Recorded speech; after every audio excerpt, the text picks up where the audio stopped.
So most of us walk, right? We walk, jog, run. And it's the most common movement pattern that we have. It's called gait. It's our gait cycle. It's how our body moves across the ground, right? And it's how we've survived for so long. So I'm going to show you an exercise that's really going to kind of benefit all aspects of gait. So we're going to look at, building strength and endurance in the tissues, the muscles, the joints. So I'm actually going to focus a little bit on balance and proprioception at the same time. Now this is quite an advanced exercise, just because there's a lot going on, there's a lot to kind of think about. But all you're going to need a cable machine, or you can just use a band, so you can tie a band around anything you've got in your house and use that as exactly the same thing we're going to do now. So what you're going to do with this one is we're actually going to take one hand on, and we're going to work to take the same leg off. Now what this is going to do, this is actually going to start to connect this shoulder, because this hand's got the load, right? So we're going to connect this shoulder, but we're also going to connect it right through to the opposite glute. Now, you've heard me mention this before. This is what we call the posterior oblique sling.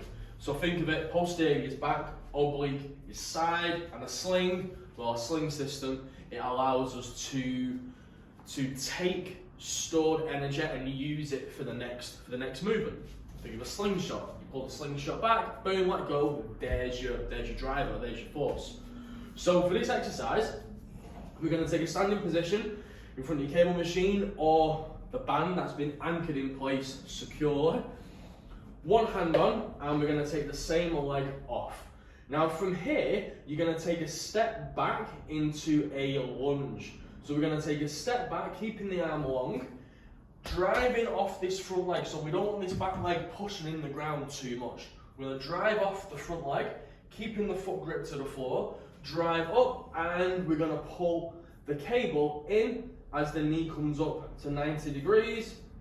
And the hand, as you can see, is palm up, and the elbow is just to the side of the body.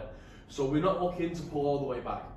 You do that, your shoulder's going to rotate in, and it takes the emphasis and the benefits away from the movement. So you never want to pull all the way back. It's all just in to the side of the ribs.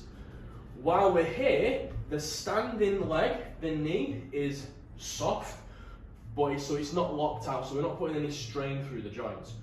This way, the knee's flexed and we're getting all the ligaments and tendons really firing.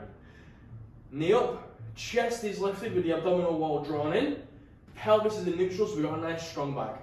From here, exactly the same coming down. As we come down, palm goes across the body, sink down, drive off the front leg up and through. Making sure you got that hold, squeezing the foot as well, making sure we've got a good connection with the ground.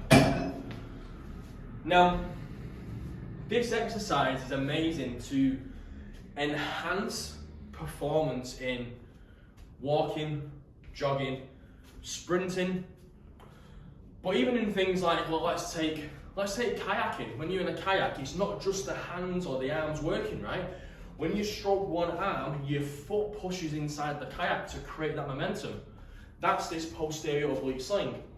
When you're cycling and you're going uphill and you've got to really pump the handlebars as you drive down into the pedal, exactly the same sling system. So if you can get good at this, that's going to just help you perform to a much higher level. Again, take your time with it. It's a challenging one. Make sure you get all them key points in place and just have some fun with it.